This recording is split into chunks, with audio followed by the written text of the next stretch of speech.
বৃষ্টির রাতে। তখন শ্রাবণের গভীর রাত। সময়টা ঠিক 12টা পার হয়েছে। আকাশ ভেঙে অঝরে বৃষ্টি পড়ছে। কলকাতার উপকণ্ঠের পুরনো ৩৫ নম্বর জাতীয় সড়ক ধরে গাড়ি চালাচ্ছিল অনির্বাণ। গাড়ির হেডলাইটও যেন এই ঘোর অন্ধকার আর বৃষ্টির তীব্রতার কাছে হার মানছিল। অনির্বাণ একজন ডাক্তার। সে গ্রাম থেকে একটি জরুরি কল সেরে ফিরছিল। এই রাস্তাটি এমনিতেই কুখ্যাত।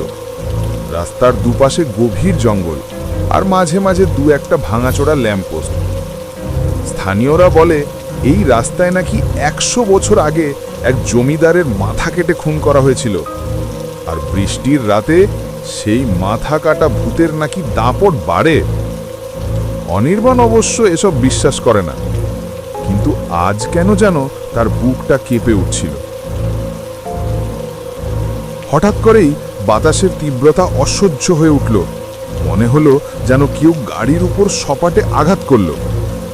একটা পুরনো শ্যাওলা ধরা বটগাছ পার হতেই গাড়ির ইঞ্জিনটা কেমন যেন অস্বাভাবিক শব্দ করে থেমে গেল। বৃষ্টির শব্দ ছাড়া আর কোনো শব্দ নেই।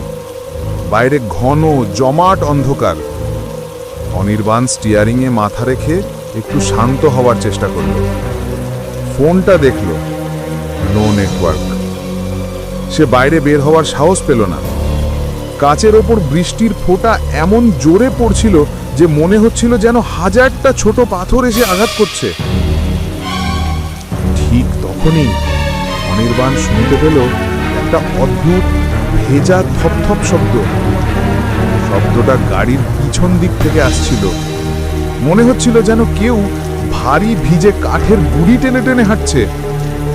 শব্দটা ধীরে ধীরে কাছে আসতে লাগলো, যেন প্রতিটা ধাপ মেপে মেপে আসছে।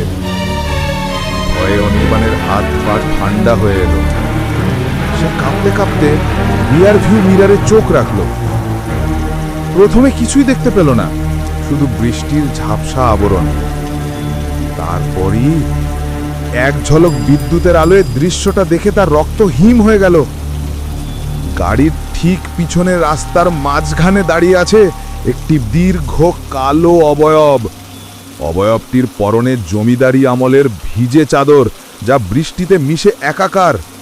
কিন্তু সব থেকে ভয়ানক হলো তার কাঁধের উপর কোনো মাথা নেই। মাথার জায়গাটা যেন একটা জমাট রক্ত আর অন্ধকারে ঢাকা। সেটা নড়ছে ধীরগতিতে, কিন্তু নিশ্চিতভাবেই গাড়ির দিকে এগিয়ে আসছে। অনির্বাণ দেখল ভূতের ডান হাতটা ঝুলে আছে আর বাঁ হাতটা সামনের দিকে বাড়ানো, কিন্তু সেই বাঁ হাতে সে ধরে আছে একটা জিনিস।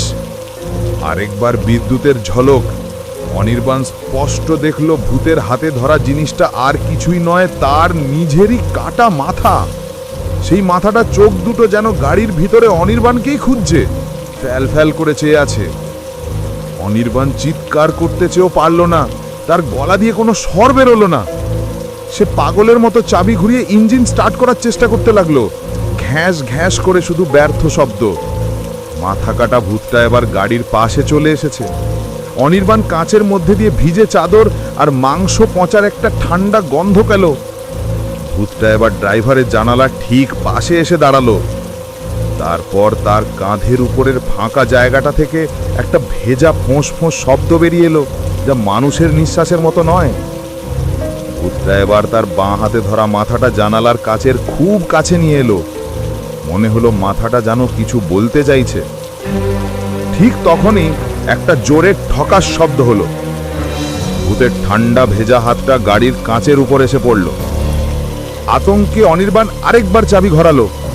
এবার ভাগ্য প্রসন্ন, ইঞ্জিন গর্জে উঠল। বিন্দু মাত্র দেরি না করে সে অ্যাক্সেলারেটরে চাপ দিল। টায়ার কাদা ছিটিয়ে ফুস করে এগিয়ে গেল।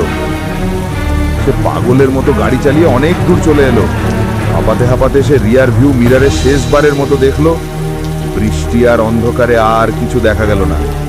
শুধু তার মনে হলো রাস্তার মাঝখানে এক লহমার জন্য তার গাড়ির আলোয় কিছু একটা গোল জিনিস গড়িয়ে গেল, ঠিক যেন একটা মাথা।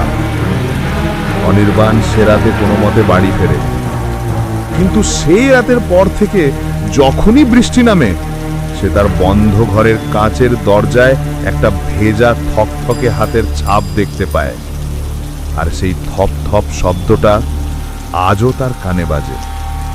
সেই রাস্তা আর সে কখনো পার হয়নি।